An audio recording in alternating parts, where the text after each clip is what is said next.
ओ प्ली प्ली ओ प्ली प्ली आज मेरे साथ है कार्बी आंगलोंग के very very beloved personality who is a great actor and a versatile singer और वो है बिजॉय लेक्ते। हाय, नमस्ते। नमस्ते। जुटाई जुटाई जुटाई और कार्डो। कार्डो।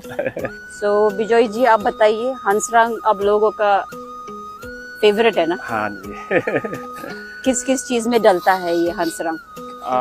वैसे ये मच्छी के साथ बनता है, हाँ। फिश के साथ, और इसका चटनी भी होता है। चटनी भी। हाँ, तो ऐसे ये बहुत के साथ बना सकता है ये। तो ये हम लोग का कर्बी का एक फेवरेट डिश भी बोल सकता है। फेवरेट ना, लेकिन मेरा भी फेवरेट है। मैं कार्बी नहीं हूँ, पर मुझे ये हंसरंग बहुत, दाल में भी डलता है ना? हाँ, दाल में भी डलता है। तो लेकिन आज मैं बनाऊंगी आप लोगों के लिए। अभी इसमें हम भिंडी डाल देंगे। हाँ। आप देखो ना, ये कंसिस्टेंसी हो गया। अब डाल सकता है हम लोग भिंडी, या वैसे बनाया तो नहीं हम खुद, लेकिन ये ठीक है। आपका कुछ नया प्रोजेक्ट आ रहा है अभी बिजॉय जी? हाँ, वैसे एक नया मूवी का प्रोजेक्ट चल रहा है, अभी पोस्ट प्रोडक्शन में है, तो ये लग जाएगा और 2-3 महीना। 2-3 महीना। तो मेरा 2 गाना जनवरी को रिलीज हो रहा है। थोड़ा अलग सा आएगा इस बार। If you don't mind, 1-2 line खाना पकते पकते।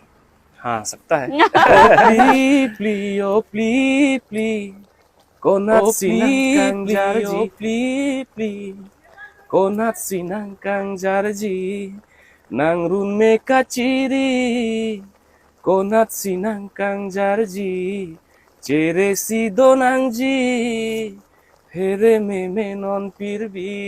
मतलब इसका मीनिंग है, आजकल का जो स्टूडेंट लोग होता है कि गांव से आता है पढ़ने के लिए डिफू में, मैट्रिक पास करके या कुछ डिग्री के लिए, तो यहाँ का डिफू में क्या चल रहा है वो लोग को ज्यादा पता नहीं होता है। तो इसीलिए वो लोग के लिए एक मैसेज है कि आइएगा, संभल के रहिएगा, पढ़ने के लिए आया है, पढ़ के जाओ, अच्छा शिक्षा लेके जाओ। बस यहाँ में आके घूमना फिरना ये सब मतलब थोड़ा कम करके। हाँ। ऐसा टाइप का है। अच्छा। सो बहुत ही वंडरफुल मैसेज है। So we are all looking forward, fingers crossed. I hope कि उसका ये सॉन्ग सुपर हिट बने। Thank you. Everybody keep downloading it. Spotify में भी हो आप शायद? बिल्कुल, स्पॉटिफाई में भी है, तो आप लोग सुनिएगा। So Bijoy ji, thank you for joining with me today.